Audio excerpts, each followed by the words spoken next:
Hey guys, Tate here, and this is the first of 3 breakdown videos that I'm going to be doing about the Call of Duty Ghosts trailer and the behind the scenes trailer that we saw at the Xbox One reveal, and that's going to take some getting used to because I'm not used to calling it Xbox One, but that's what the new Xbox is going to be called if you didn't know. But getting back onto topic, Call of Duty Ghosts, and this is the first one of 3 as I've already said. This one is on multiplayer, the other 2 are going to be on the single player, and the other one's going to be on like the guns and new features basically. But getting right into the new multiplayer details that we've seen, and we don't normally see multiplayer details officially confirmed in a trailer this early on in the year, so it's an absolute gift for them to give us some details this early on, and they have shown us dynamic maps. This is just one of 2 new features and possibly more that they've put into the game, but they only showed off 2 of them. So dynamic maps are basically just what they say in the name. They change due to different circumstances, due to different player actions and things like that. And a couple of things he talked about were things like big earthquakes, floods. They can change the shape of the map and the different routes in the map that you can take. Also, player driven actions are something that can change the map as well, so opening doors, closing doors, exploding traps can all help to contribute to changing the flow and the feel of the map. And I guess this is the closest thing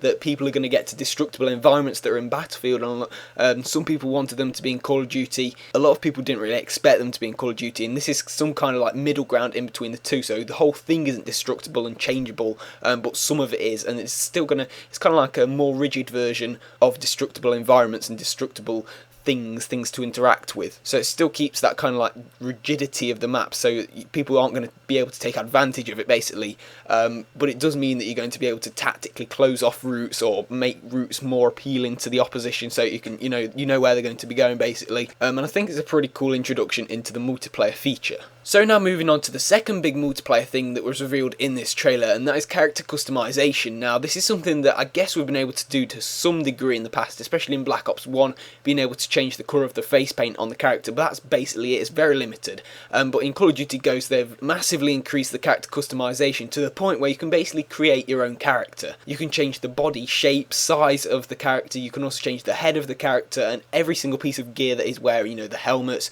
the colour of his camouflage, everything like that. Now this is something super cool, and I didn't see this coming. It's something loads of people would have liked to have happened, but I don't think it was really on the horizon of what people thought was going to be happening. It was totally out of the blue, and I think this is going to be absolutely awesome. I'm going to see some wacky combinations, but it's going to be really cool to see what people can come up with. But yeah, it's not going to change the gameplay much, but it's going to look very cool, and it's going to be something cool that you can implement into the game. So they're the only 2 things they revealed about the multiplayer, but there are a couple of things linked into multiplayer, like the weapons and also the new animations that I'm going to be talking about in the next video, the second part of this, the breakdown of the extra parts of the trailer, so those animations and extra things like that that I haven't picked up on in the single player or the multiplayer one. But also check out the single player one, that'll be uploaded very shortly as well. So thank you very much for watching guys, check out the other 2 parts of this video, and I hope you all have a great day.